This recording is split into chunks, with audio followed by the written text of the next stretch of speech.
Hi, Nate. Where's your shit? Lauren threw her hands in the air. Sky took her shit. No, I corrected.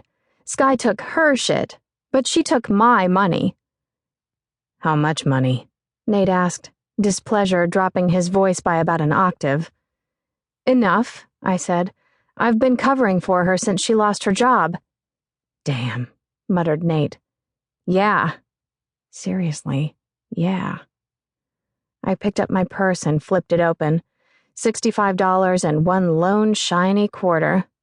How had I let it get this far? My paycheck from the bookshop was gone and my credit card maxed. Lizzie had needed help yesterday paying for textbooks, and no way would I turn her down. Helping my sister get through college came first. This morning, I told Sky we needed to talk.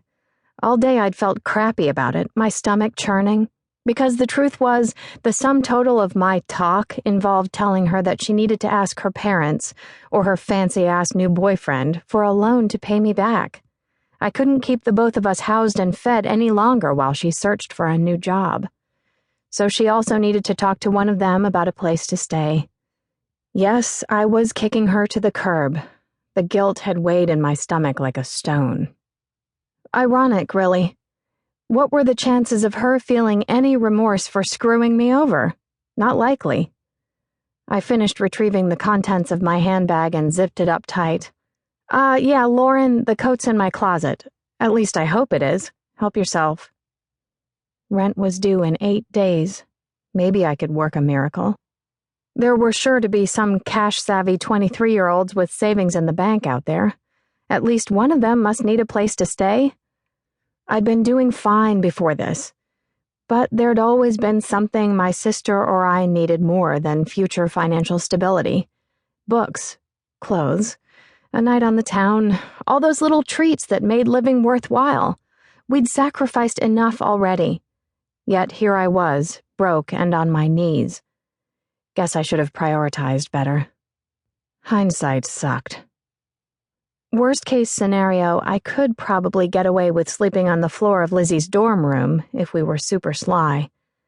God knows our mom didn't have the cash. Asking her for help was out. If I sold my great-aunt's pearls, it might help toward the deposit on another apartment, a smaller one that I could afford on my own. I'd fix this somehow. Of course I would.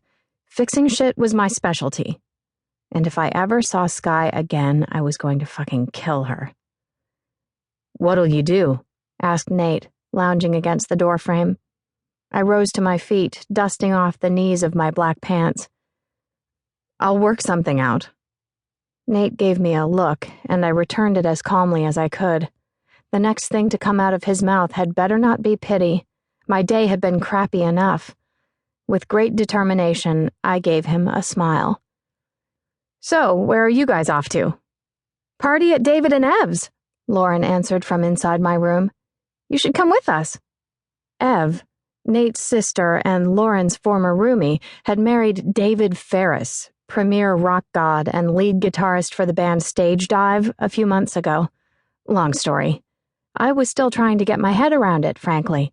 1 minute she'd been the nice blonde girl next door who went to the same college as Lizzie and made killer coffee at Ruby's Cafe. The next, our apartment block had been surrounded by paparazzi. Sky had given interviews on the front step. Not that she'd known anything. I'd snuck out the back. Mostly, my relationship with Ev had involved saying hi when we'd passed on the stairs, back when she used to live here.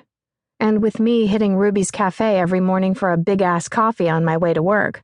We'd always been friendly, but I wouldn't say we were friends, exactly. Given Lauren's penchant for borrowing my clothes, I knew her much better. She should come, right, Nate? Nate grunted his affirmation. Either that or his disinterest. With him, it was kind of hard to tell. That's okay, I demurred. Debris lined the walls where the couch and cabinet had stood. All of the collected crap Sky had left behind. I had a new book to read, but I should probably get busy cleaning. Guess we hadn't done under the furniture for a while.